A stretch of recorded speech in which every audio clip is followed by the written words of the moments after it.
Welcome to our channel. త్వరలోనే మాలవ్య రాజయోగంతో ఈ రాశుల వారికి కుబేర యోగము.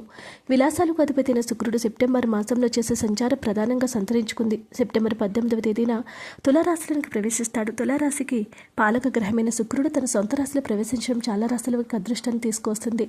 తులారాశిలో శుక్ర సమయంలో మాలవ్య రాజయోగం ఏర్పడుతుంది. యొక్క రాజయోగం కారణంగా కొన్ని రాశుల వారికి అదృష్టం ప్రకాశిస్తుంది. ఆ రాశులు ఏంటో తెలుసుకుందాం. మేషరాశి వారు శుక్రుడు ఏర్పరిచిన మాలవ్య రాజయోగంతో మేషరాశి జాతకులకు అద్భుతంగా కలిసి వస్తుంది. మేషరాశి జాతకుల యొక్క సమయంలో తమ కార్యాలయంలో అపారమైన ప్రయోజనాలు పొందుతారు. వర్తక వ్యాపారాలు చేసే వారికి ఒప్పందాలు కుదురుతాయి. ఉన్నతాధికారుల నుంచి ప్రశంసలు పొందుతారు. ఉద్యోగస్తులకు పదోన్నతులు, నూతన ఉద్యోగం లభించే అవకాశం ఉంది. ఈ సమయంలో ఏ పని చేసినా మీదే విజయం అవుతుంది. తులారాశి వారికి లగ్న గృహంలో మాలవ్య రాజయోగం ఏర్పడుతుంది. దీని ఫలితంగా తులారాశి జాతకులు గొప్ప ప్రయోజనాలు పొందుతారు. ఆర్థిక ఇబ్బందుల నుంచి పరిష్కారం దక్కుతుంది.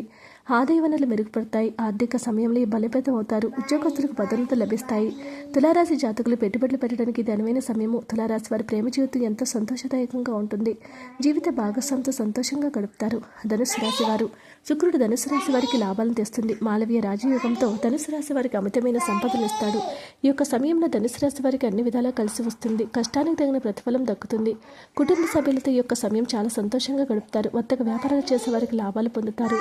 ఉద్యోగులపై, అధికారులపై మన్ననలు పొందుతారు. కీర్తి ప్రతిష్టలు పెరుగుతాయి. ఆదాయ వనరులు తెచ్చుకోబోతూ ఉన్నాయి. అన్ని విధాలుగా కూడా ఈ రాశుల వారికి అఖండ యోగం అని చెప్పుకోవచ్చని పండితులు తెలియజేస్తూ ఉన్నారు. వీడియో నచ్చితే లైక్ చేయండి. మరిన్ని వీడియోస్ కోసం మా ఛానల్ సబ్స్క్రైబ్ చేసుకోండి.